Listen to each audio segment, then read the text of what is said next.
From bloated and tired to free and inspired. Welcome to Free and Inspired Radio with Philip Watkins, your weekly dose of everything digestion and mental health related.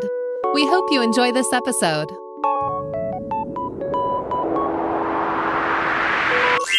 Here is your host, Philip Watkins. Yes. Hi there. Welcome to another episode of Free and Inspired Radio. I'm your host and naturopathic practitioner, Philip Watkins, and I'm grateful to have you with us today. If you're new to the show, well, the title says it all. It's all about feeling free and inspired and exploring the many different avenues you can take to get there. Whether it's deep dives on digestion and mental health solutions, or guests who offer their own stories and answers, I hope I can be the type of guide you can rely on to unlock the agency you have to reach your own mental and physical competency. Let's get started with what's coming up on today's episode. Coming up on this week's show. Welcome one and all to episode 51 of Free and Inspired Radio, the last one for 2022. How have you been since we connected in the last episode? Of course, it was before Christmas. Christmas and everything the festive season entails is and has classically been a polarizing one for many, especially if you're yet to solve your health issues. It can actually be quite a challenge, and it's often kind of a little bit surprising, but clinics actually get quite busy leading up to Christmas and also through these kind of Bermuda Triangle type days between Christmas and New Year's. And that being said, I hope you're coming through things with your head held high and looking forward. And it's this forward-thinking theme that we're going to carry on with this episode, and we're going to leave the science behind a little bit and look towards a more existential way of directing ourselves through 2023. Now, I tend to shy away from giving the type of advice we're going to cover in this episode, but mainly because I feel like there's enough people trying to give you advice on these things around this time of year, but just also in general, it's pretty saturated, right? So look, this is just my take on things. I'm hoping it helps. But one of the other reasons why I decided to do an episode like this was that more than any other year in my 15 years of practice, I've seen more of two types of patients than others. The first is a patient finally feeling brave enough to face what they need to move forward with their lives. The second is realizing that the way they exist in the world matters to both their health and basically everything. Now, in either sense, it can be pretty overwhelming for two reasons, and the first is where to start. The second is trying to maintain a level of optimism when it comes to a process that really is embedded in the unknown. And I would like to just kind of, deviate a little bit from where I was going to go with this, but that's why we have a podcast, I guess. I've said this every time someone brings up maybe a mental and emotional step that they want to take, or even just a physical one. Generally, it takes a lot to get to that point, and it gets a lot to feel safe with someone to share that with them, especially if they're not friends and family. So, as I said, today is more about what my kind of 4 things to consider if you're feeling like you need a change in 2023. Some quotes, some statements, I'll give them some backup, and you can obviously contact me directly if you want me to elaborate. But once again, I'm sure there are millions of people very much excited to elaborate on these things. But look, let's start off with the first quote. How to successfully navigate yourself through 2023, my take. So the first quote is one that I use a lot. Sometimes this annoys people, especially my wife. Shout out to my wife. First quote, no one boards a plane without knowing where it's going. And look, I'm well aware that there are mystery flights in Australia. Shout out to Adelaide for having me. I arrived on a mystery flight in Adelaide a while back in Australia. But no one boards a plane without knowing where it's going, do they? Do you? Not many people I know do. And why should your health be any different? And I think when it comes to your health and it comes to goals, to do with your health, it shouldn't be different. And imagine being stopped in the street and asked, do you want to be healthy? And what would your answer be? I think the answer is always going to be yes, right? You're always going to say, yes, I want to be healthy. I would hope so anyway. The next question, though, is a more interesting one as a follow-up. How do you know if you're healthy or not? And that is not such an easy one to answer. And this is the point of the first statement.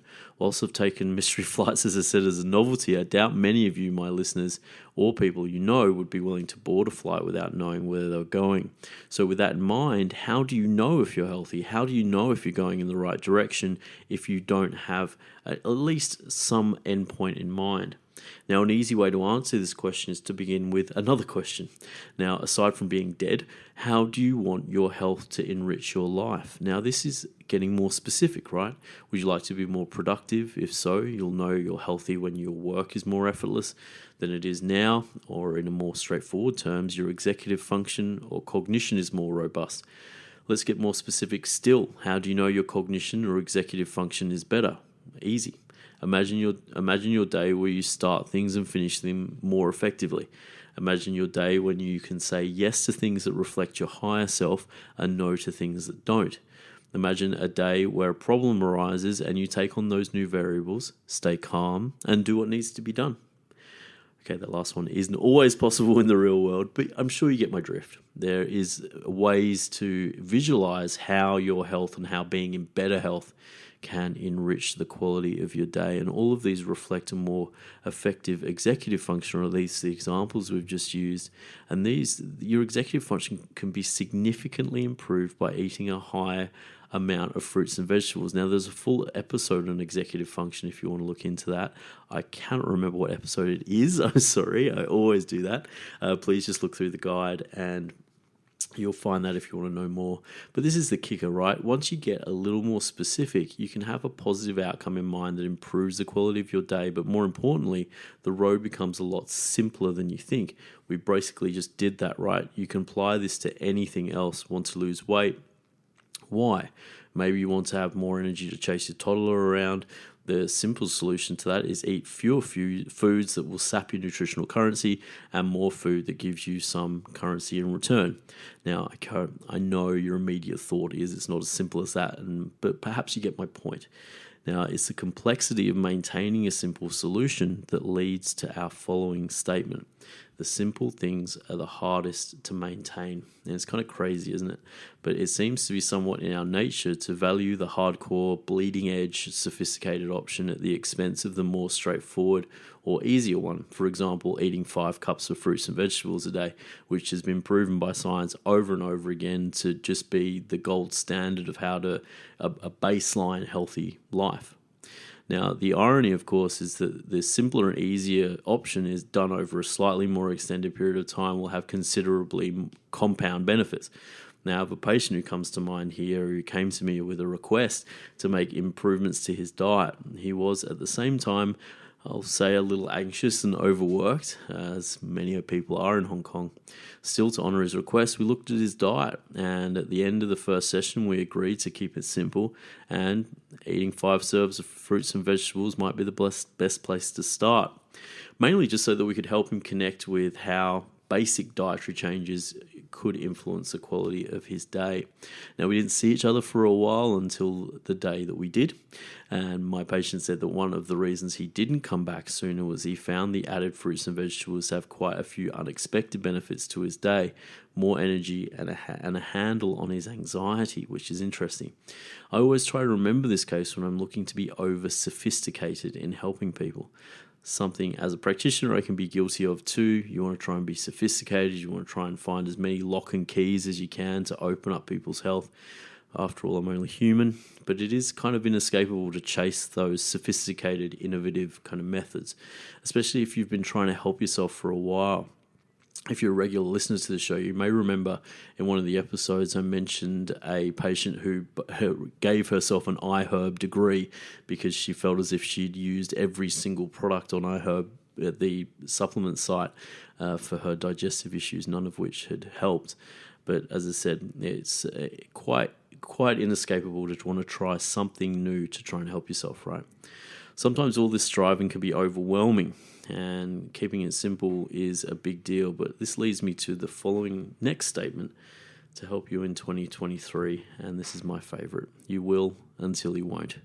To be totally transparent, as I said, this is one of my favorite quotes and one of my wife's least favorite.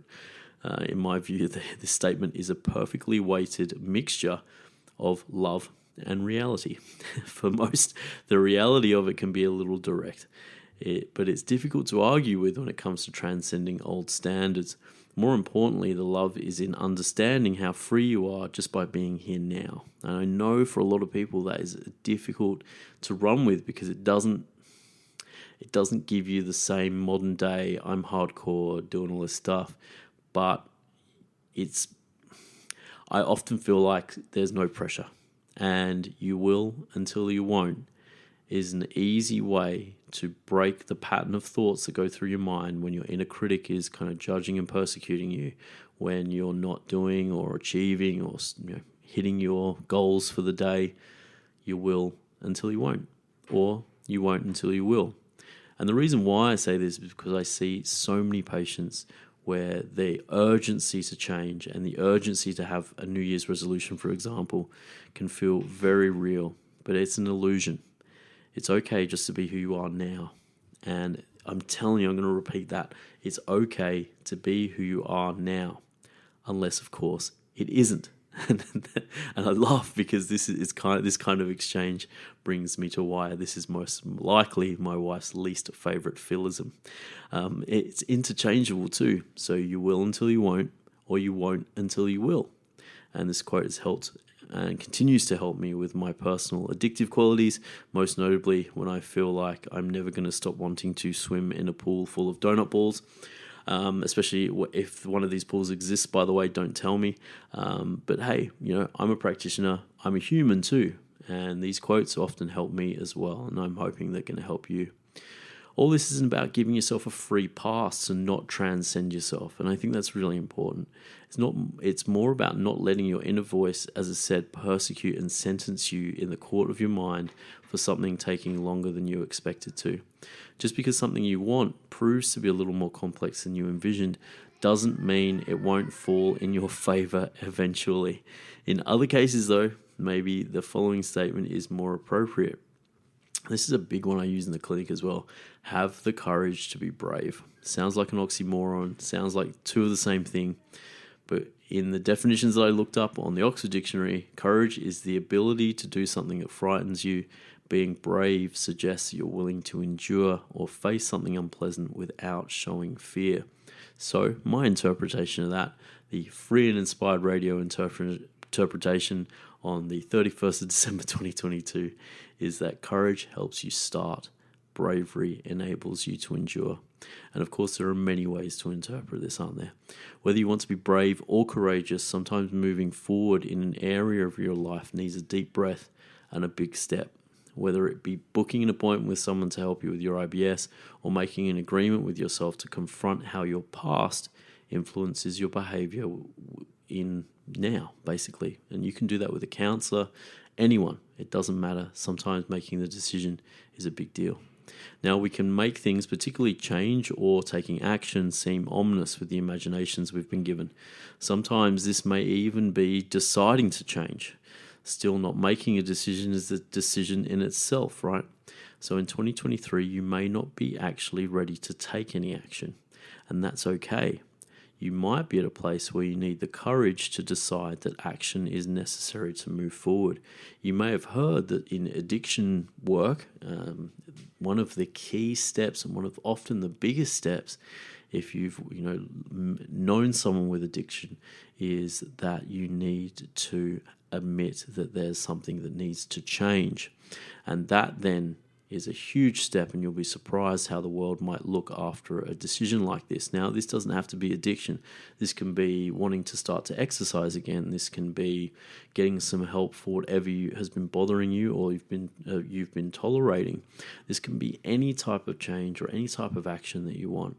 Now, from here, you can start working out what you need to do to take action on the basis of that decision. And that step leads us to the next statement. We overestimate what we can do in a day and underestimate what we can do in a year. I'm going to go into that a little bit more after the break here on Free and Inspired Radio.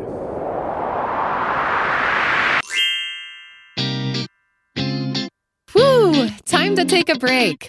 Are you enjoying this episode of Free and Inspired Radio? There's no better time to take back your personal health sovereignty. If you want to connect with more free and inspired episodes, simply subscribe to your favorite podcast platform or visit the website at www.philipwatkins.health for more information.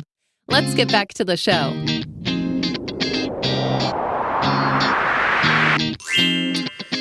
Yes. Welcome back to episode 51 of Free and Inspired Radio. We're doing something a little different from our usual focus on the brain and the gut and the diet. In this episode, as we cross over into a new year, we're looking at some things you might want to consider if you're planning on making a change in 2023. And obviously, there's so much content around this, and this is purely my own, my own kind of opinion, if you like. And as I said, I'm trying to script this a little less than usual, so some ums and ahs and some pauses. But we've looked into a few statements. So no one gets in a plane without knowing where it's going to land. That was the first one. You will until you won't, which is one of my favorites. And simple things are often harder to maintain than you think. And that was the third one. So we've done 3 things already in the first part of the show. And the next one is quite important because I think it's more of a practical thing to consider. And I have 100% stolen this from Tony Robbins. Thank you. I'm sure you'll come and find us on Free and Inspired Radio. Can't wait to do the interview. The quote is, "We overestimate what we can do in a day and underestimate what we can do in a year." Now, both my own journey and being part of others, I can say that how people set their goals is often the clearest indicator of their seriousness. This assessment isn't meant to be negative. It just represents where people are on the spectrum of change. For example, if you've decided to take some action on something by using your own sovereignty, your own power, but your vision contains 26 hours of action for a 24-hour day, it's possible that you may need to step back and redecide what you want. Let me offer you a recent and very personal example. This is a big deal for me to share all of this, but hey, one that's led you to actually be able to listen to this episode. So for almost a decade, I've wanted to put a project together like Free and Inspired Radio. Whether I felt it was time to move forward or whenever I felt it was time to move forward, I wanted 30 episodes done in a month. Otherwise, it wasn't worth it. There were many nuances wrapped up in this, obviously, comparing my beginning to others' middle, and the reality of simply not being ready to commit out of fears and all of the usual kind of human stuff. It was only in October 2021 that I decided, instead of my past efforts of getting to 100 episodes in a year, I was going to do one a week consistently and make sure that I focus on you, the listener, at every stage. I can't tell you how frustrating and slow I've found it for my personality. However, I can safely say, even in these early stages of a show like this, I wouldn't be delivering episode 51 to you this week without having taken things one brick at a time. It can seem very overwhelming once you start making small changes and small steps like this. It seems like there's a long way to go. Still, depending on what your higher self wants for your life, there can be a lot of bricks. As I said, being courageous enough to step into the reality of getting what you want can be strangely as exhilarating as it is overwhelming. You're on the road going somewhere instead of waiting and watching, and that can build considerable momentum. So what are we talking about here? We're talking about getting started, but doing something easy. And you may have read Atomic Habits by James Clear. Honestly, I don't. That's the top of a lot of people's list of books. It was good, but not my favorite book. But one thing I do very much agree with, and I can definitely say has worked for myself and other people, is that if you do want to change something in your world, then make it easy, and it will become second nature very quickly, and you'll be on your way before you know it, and it's really cool to see. Bonus exercise. So I was just going to do 4 things, but then as I was putting this together, I felt like I wanted just to do something more practical that if you wanted to try, you could. And this is actually a question to ask, and is a little bit different from, I guess, your usual list of goals or resolutions.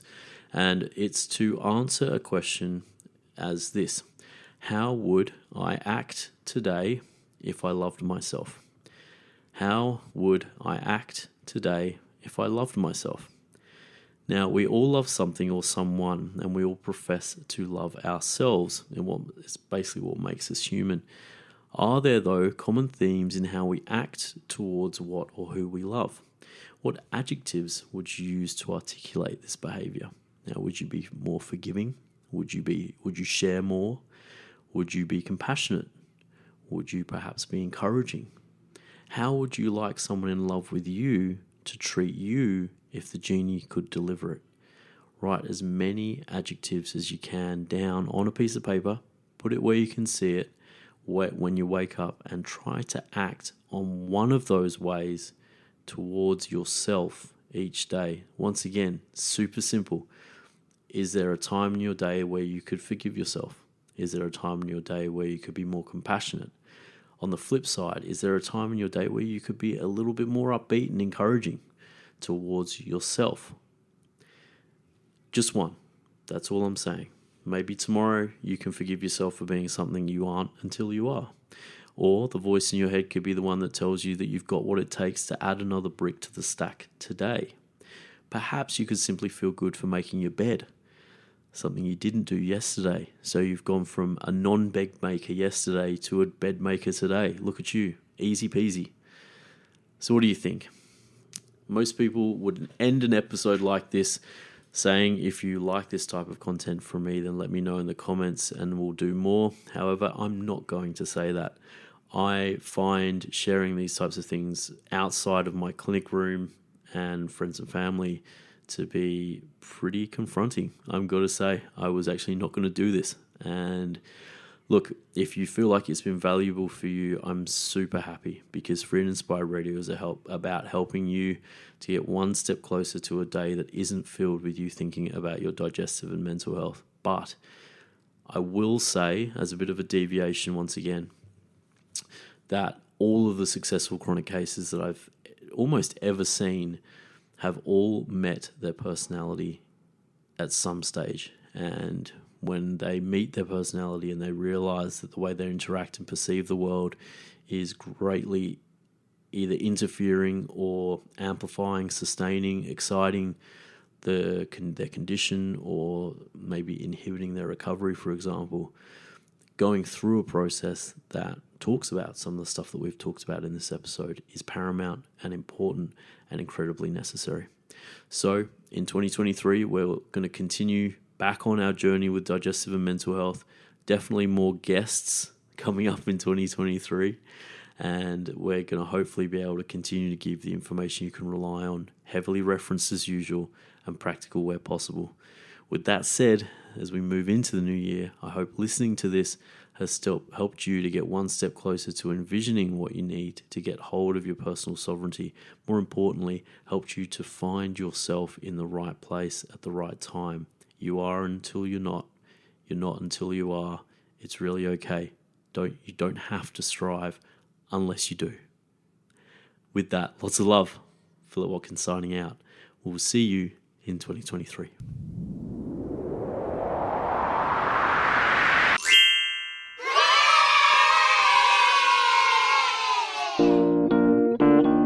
Oh my gosh, you made it to the end. This show is all about you, and we hope you finished this episode feeling one step closer to feeling free and inspired. We'll be back next week, but if you want to know more about Philip, please catch a digital flight to www.philipwatkins.health for further details about how we might be able to help. In the meantime, have a great morning, afternoon, or evening, and we'll see you for another episode next week.